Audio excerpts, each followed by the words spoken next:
विष्णु गोपाल, हिंदी अध्यापक, mother Athena school, Badaun. प्यारे बच्चों, आज हम आपकी कक्षा 8 की हिंदी व्याकरण की पाठ्य पुस्तक का 20वां पाठ पद परिचय लेकर के प्रस्तुत हुए हैं और ये हम आपको पढ़ा रहे हैं।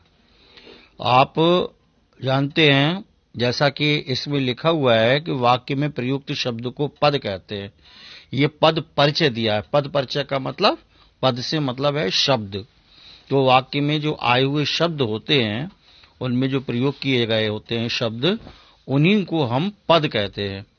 तो पद परिचय का तात्पर्य ये है कि वाक्य में प्रयुक्त पदों यानी शब्दों का व्याकरणिक परिचय देना। व्याकरण की दृष्टि से वो शब्द जो है व्याकरण की दृष्टि से क्या है, सर्वनाम है, संज्ञा है, विशेषण है, क्रिया विशेषण है, अव्यय है ना, वचन एक है, बहुवचन है, पुल्लिंग है, स्त्रीलिंग आदि आदि क्या है, हर प्रकार से उन शब्दों का हमें परिचय देना होता है। जैसे आप देख रहे हैं कि एक वाक्य लिखा हुआ है आपका, राम ने रावण को तीर से मारा। राम ने रावण को तीर से मारा। तो आप देख रहे हैं इस वाक्य में प्रयुक्त प्रत्येक पद का परिचय हम अगर देना चाहें तो इस प्रकार देंगे। राम ने लिखा हुआ, राम ने, तो ये राम जो है क्या है, व्यक्तिवाचक संज्ञा है ना। और राम क्या है, पुल्लिंग है। राम क्या है, एक वचन है, यानी एक वचन भी है, व्यक्तिवाचक संज्ञा भी है, कर्ता भी है, पुल्लिंग भी है, और कर्ता कारक ने इसमें लगा हुआ है परसर्ग सहित। और मारा क्रिया का कर्ता है। क्रिया का क्या है, मारा क्रिया का कर्ता है। तो देखिए, अब दूसरा हम लेंगे रावण को। राम ने का हमने परिचय दे दिया रावण को, तो ये है व्यक्तिवाचक संज्ञा। रावण को व्यक्तिवाचक संज्ञा, और क्या है, पुल्लिंग। रावण जो है वो पुल्लिंग है, और रावण एक वचन है। कर्म कारक, रावण को क्या है, कर्म कारक है, को इसका परसर्ग सहित, और मारा सकर्मक क्रिया का कर्म। सकर्मक क्रिया का कर्म, ये मारा। और तीर से, अब देखिए, तीर से, राम ने रावण को तीर से, ये जातिवाचक संज्ञा है, पुल्लिंग है, एक वचन है, करण कारक है, से उसका परसर्ग है सहित, से परसर्ग सहित है, मारा सकर्मक क्रिया का साधन है। अब मारा शब्द देखिए, सकर्मक क्रिया, सामान्य, भूतकाल, पुल्लिंग, एक वचन, अन्य पुरुष, कर्तवाच्य, और राम इसका कर्ता। अब आप ये समझ गए होंगे कि सामान्य रूप से पद का परिचय किस प्रकार दिया जाता है। कोई भी पद है उसमें हमें हर चीज को देखना होता है व्याकरण की दृष्टि से, है ना। कर्ता कौन सा है, कर्म क्या है, उसमें पुल्लिंग क्या है, स्त्रीलिंग क्या है ना, और सकर्मक है क्रिया, अकर्मक है क्रिया, भूतकाल है, वर्तमान काल है ना, सब चीज हमें बतानी होती है। अब देखिए इसकी परिभाषा हम आपको समझा रहे हैं। वाक्य में प्रयुक्त किसी एक निर्दिष्ट पद, या तो कोई निर्दिष्ट माने दिया गया पद, वाक्य में कोई एक पद हो सकता है, अथवा सभी पदों का, जैसे ऊपर वाले वाक्य में आपने देखा था, सारे पदों का हमने परिचय दिया। राम ने रावण को तीर से मारा, तो पूरे वाक्य का हमने हर एक शब्द का, हर पद का परिचय दिया। अब इसमें हो सकता है कि दो पदों को पूछा जाए, किसी एक पद को पूछा जाए, तो उसका हमें करना है। इसीलिए परिभाषा में लिखा हुआ है, वाक्य में प्रयुक्त किसी एक निर्दिष्ट पद या अथवा सभी पदों का व्याकरण की दृष्टि से परिचय देना पद परिचय कहलाता है। बच्चों, आप समझ गए होंगे पद परिचय क्या होता है। व्याकरण की दृष्टि से वाक्य में दिए हुए पदों का परिचय देना पद परिचय कहलाता है।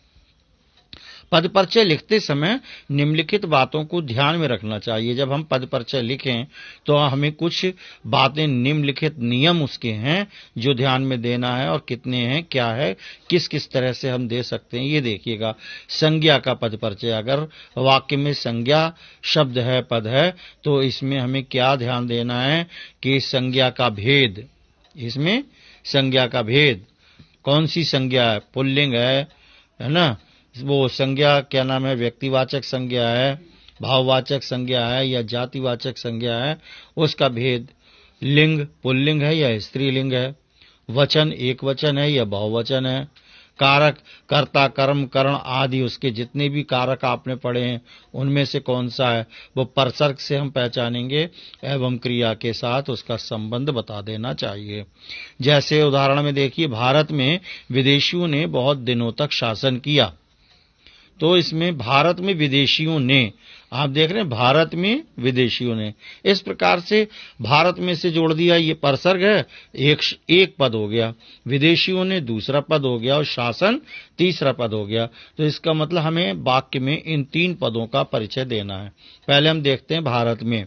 भारत में ये व्यक्तिवाचक संज्ञा है भारत, आप जानते हैं, है ना, और पुल्लिंग है भारत, एक वचन है, और में इसमें जो लगा हुआ परसर्ग है वो अधिकरण कारक का है, इसलिए में परसर्ग है, और साथ में अंत में किया, जो उसकी क्रिया है वो क्रिया का क्या है, आधार।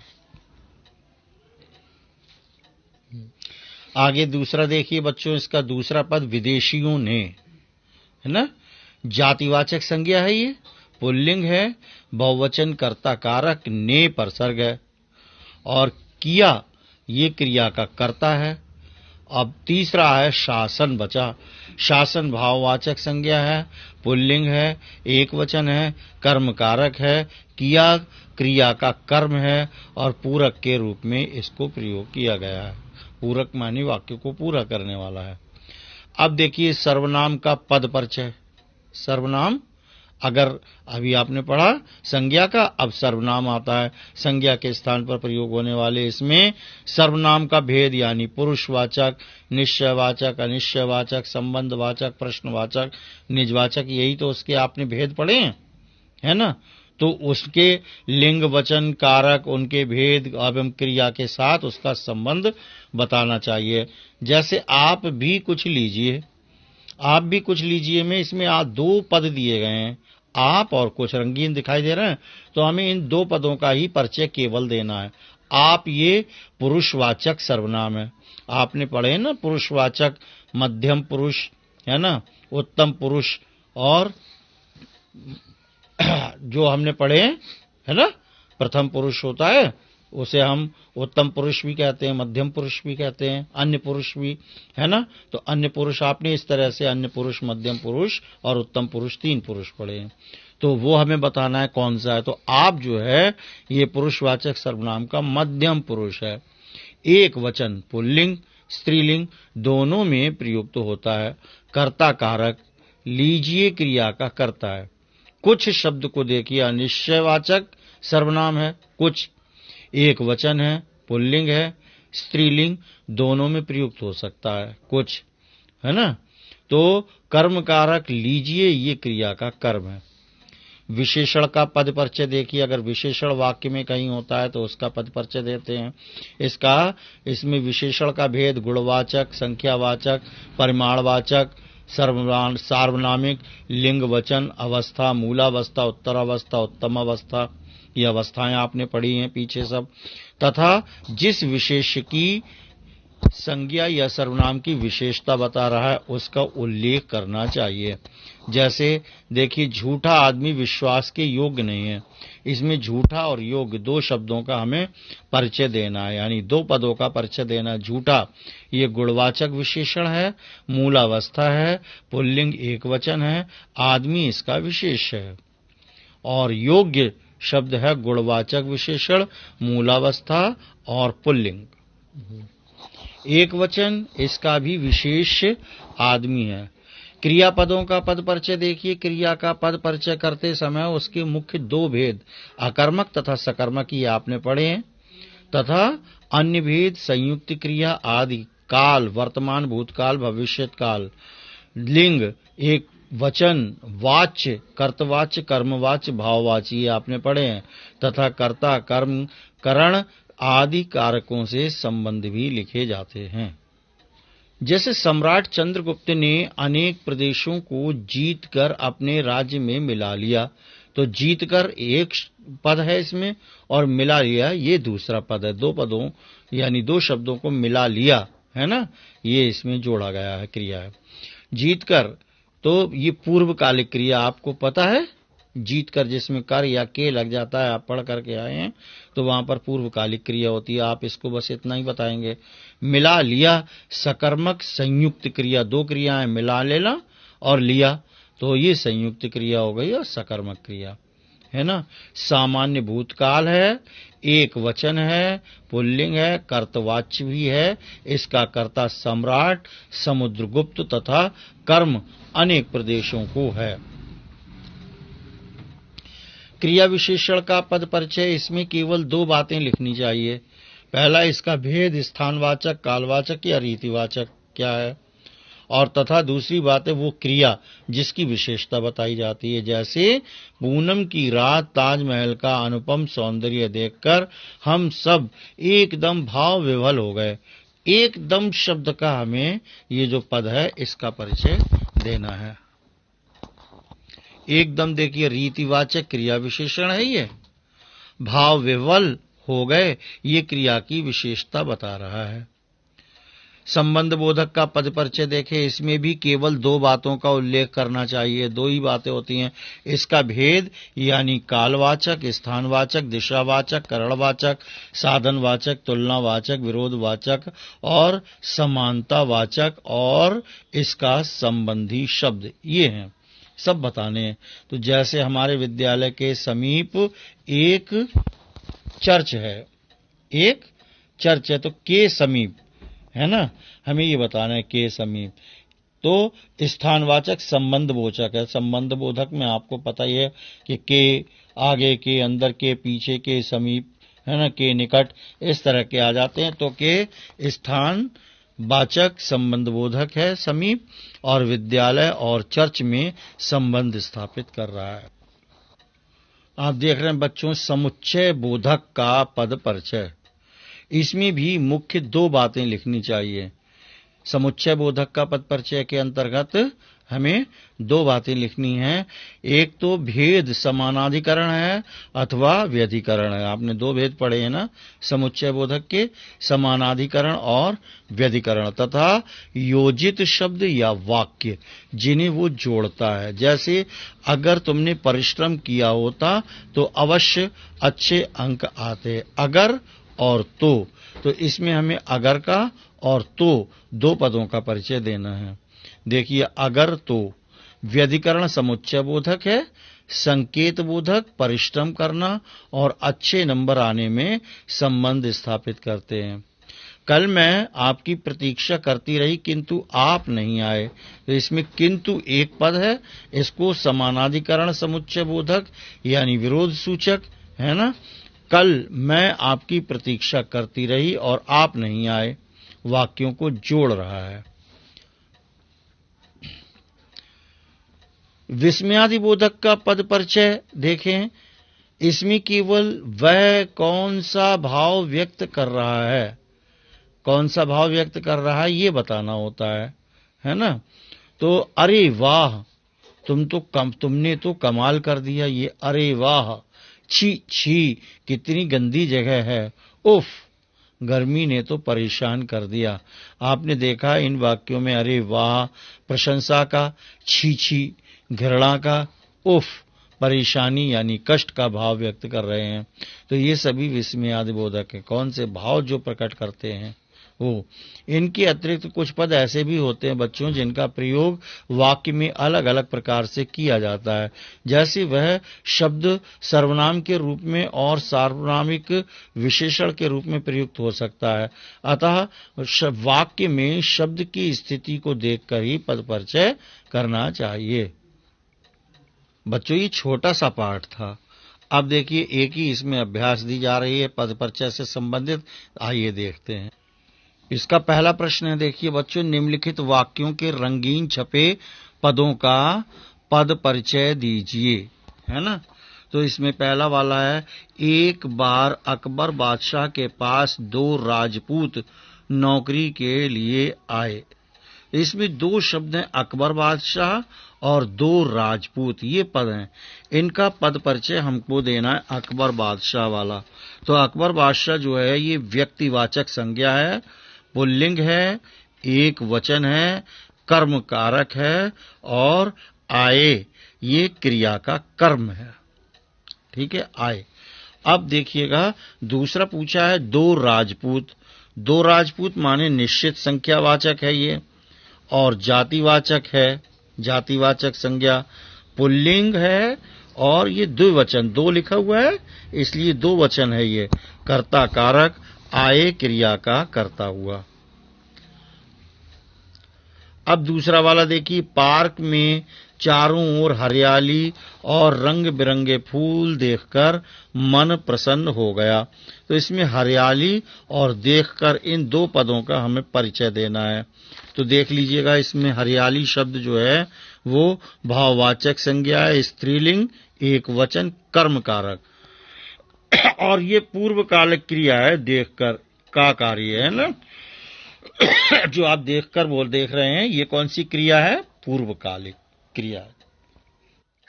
गा वाले में देखे, सुभान दादा की सफेद दाढ़ी मूंछ के बीच उनके सफेद दांत चमक रहे हैं। तो ये के बीच जो है ये क्या है? स्थान बोधक है, संबंध बोधक, स्थानवाचक संबंध बोधक है ना। बीच ये स्थान है, एक बीच का स्थान, और दाढ़ी मूंछ और सफेद दांत में ये संबंध स्थापित कर रहे हैं। बात जो है दाढ़ी मूंछ के बीच उनके सफेद दांत चमक रहे हैं। अगला वाला है, संसार के बड़े अथवा छोटे काम साहस के बिना नहीं होते, है ना। अथवा शब्द है, साहस और होते, तो 3 इसमें हो गए। तो देखिए ये अथवा जो है ये समानाधिकरण समुच्चय बोधक है, इसको हम विभाजन सूचक या विभाजक भी कह सकते हैं, और बड़े काम तथा छोटे काम में संबंध स्थापित कर रहा है। अगला वाला है साहस, भाववाचक संज्ञा, पुल्लिंग, एक वचन, करण कारक, होते क्रिया का करण है ना। और आगे रह गया आपके इसमें लास्ट में होते, यानी होते का मतलब है अकर्मक क्रिया, सामान्य वर्तमान काल, पुल्लिंग, बहुवचन, कर्तवाच्य, है ना। इसके कर्ता बड़े तथा छोटे काम हैं। आगे देखें, दोपहर 3 बजे एकाएक श्यामा की नींद खुली तो देखा कि बच्चे वहां नहीं हैं। तो इसमें एकाएक शब्द का और बच्चे वहां, इन 2 पदों का हमें परिचय देना। एकाएक देखिए ये रीतिवाचक क्रिया विशेषण है, नींद खुली ये क्रिया की विशेषता है, और बच्चे वहां, तो पहले बच्चे का देख लीजिएगा। बच्चे जातिवाचक संज्ञा है, उभयलिंग कहते हैं। उभयलिंग माने जिसमें लड़कियां और लड़के, है ना, यानी गर्ल्स एंड बॉय दोनों ही होते हैं, बोथ, तो वहां पर उभयलिंग कहलाता है। बहुवचन कर्ता कारक।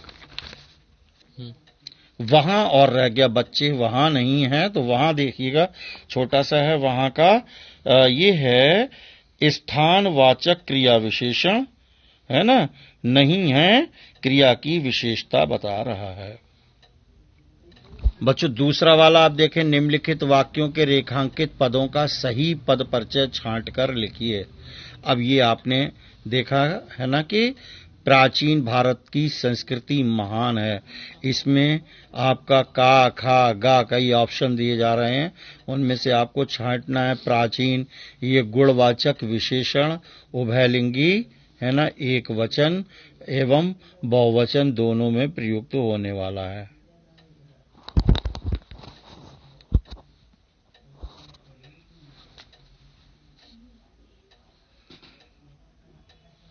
इसका विशेष्य भारत है। गुणवाचक विशेषण उभयलिंगी, एक वचन एवं बहुवचन दोनों में प्रयुक्त होने वाला इसका विशेष भारत है। राम सो गया का खा खंड सही है बच्चों, अकर्मक क्रिया सो गया है ना, तो क्या है, इसमें कोई क्रिया नहीं है इसलिए अकर्मक क्रिया। सामान्य भूतकाल पुल्लिंग है ना, और एक वचन कर्तवाच्य, इसका कर्ता राम है, तो ये खा खंड आपका सही है। 4 में से आपको एक सही करना है। आगे आप देखिएगा तीसरा वाला, भूकंप से हजारों जाने गईं, तो ये पहला ही इसका सही है। हजारों में अनिश्चित संख्यावाचक, संख्या कोई नहीं है ना, हजारों गईं तो अनिश्चित संख्यावाचक है। अब कितने हजार गईं इसलिए ये पता नहीं है, तो अनिश्चित संख्यावाचक विशेषण है, उभयलिंगी है, जिसमें सभी हो सकते हैं स्त्री पुरुष, बहुवचन और तथा इसका विशेष जाने है।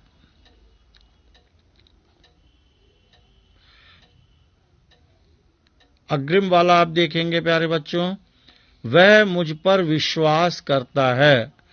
विश्वास का पद परिचय हमको देना है, तो ये इसका का तो है ही नहीं। अगला देखते हैं आगे, गाखंड इस वाले का सही है।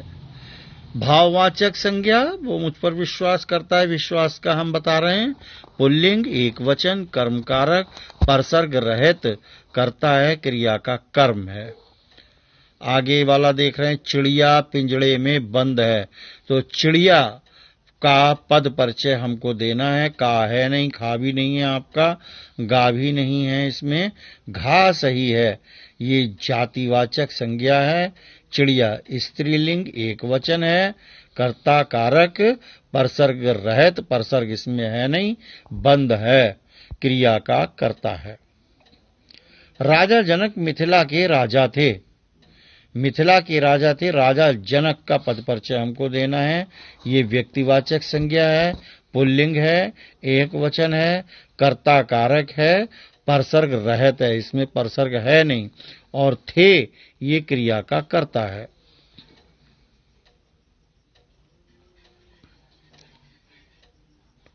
आगे देखें, अगला वाला आ रहा है आपका 7वां वाला, वे रेलगाड़ी से आएंगे।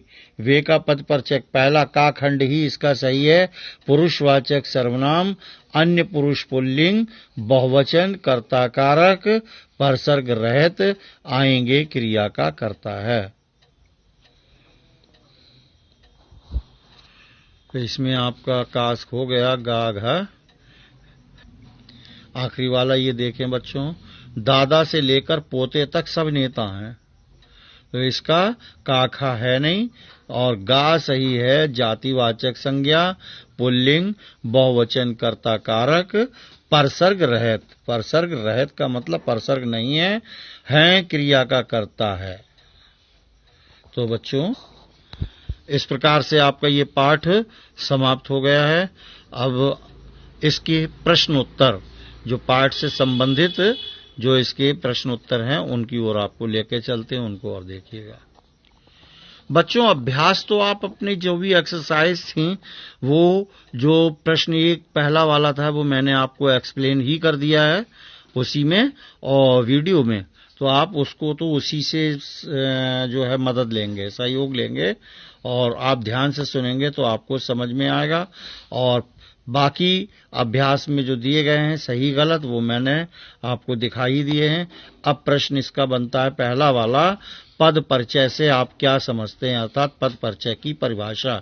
वाक्य में प्रयुक्त किसी एक निर्दिष्ट पद या सभी पदों का व्याकरण की दृष्टि से परिचय देना पद परिचय कहलाता है। जैसे आप भी कुछ लिखिए, तो ये आप और कुछ देख रहे हैं जो मोटे और काले शब्द हैं, हमें इनका पद परिचय देना है। आप, तो इसमें देखिए पुरुष वाचक सर्वनाम मध्यम पुरुष एक वचन पुल्लिंग स्त्रीलिंग दोनों में प्रयुक्त होता है। कर्ता कारक लीजिए क्रिया का करता है। ये हम आपको उसमें भी एक्सप्लेन कर चुके हैं। कुछ अनिश्चयवाचक सर्वनाम एक वचन पुल्लिंग स्त्रीलिंग दोनों में ये प्रयुक्त हो सकता है। और कर्म कारक लीजिए ये क्रिया का कर्म है। प्रश्न संख्या दूसरा है विशेषण का पद परिचय। विशेषण शब्द का यानी पद परिचय दीजिए का एक उदाहरण लिख दीजिए। तो इसमें एक उदाहरण हमने लिया झूठा आदमी विश्वास के योग्य नहीं होता। तो इसमें दो पद परिचय हैं झूठा और योग्य। इसका हम पद परिचय निकाल रहे हैं व्याकरण की दृष्टि से। गुणवाचक विशेषण मूलावस्था पुल्लिंग एक वचन आदमी इसका विशेष्य है। दूसरा योग्य गुणवाचक विशेषण मूलावस्था और पुल्लिंग एक वचन इसका भी विशेष्य आदमी ही है। और देख रहे हैं आप तीसरा प्रश्न है आपके उस पर क्रिया विशेषण का पद परिचय एक का पद क्रिया विशेषण का पद परिचय का एक वाक्य लिखकर उदाहरण दीजिए। अगर आपने लिख दिया एक ही तो आपको समझ में आ गया। पूनम की रात ताजमहल का अनुपम सौंदर्य देखकर हम सब एकदम भाव विह्वल हो गए। पूनम की रात ताजमहल का अनुपम सौंदर्य देखकर हम सब भाव विह्वल हो गए। ये एकदम शब्द को हम इसमें इसका परिचय दे रहे हैं। रीतिवाचक क्रिया विशेषण भाव विह्वल हो गए ये क्रिया की विशेषता बता रहा है। प्यारे बच्चों इस प्रकार से आपका ये पाठ समाप्त हो गया। क्योंकि छोटा पाठ था इसमें आपके गृह कार्य के लिए कोई प्रश्न नहीं बन रहे थे। आपके एक्सरसाइज हमने उसमें करवा दी है और प्रश्न भी 3 ही इसके बन सके वो हमने आपको दिखा दिए हैं। काम इसमें करने को बहुत कम है समझने को ज्यादा है। आपको अभ्यास ज्यादा करनी है। जितना आप इसको पढ़ेंगे और सुनेंगे देखेंगे वीडियो को उतना ही आपको अभ्यास होगा। क्योंकि वैसे इसमें कुछ नहीं है लेकिन पाठ कठिन है तो आपको समझना होगा। इसके बाद धन्यवाद। अगली वीडियो में हम आपसे फिर मिलते हैं। जय हिंद जय भारत।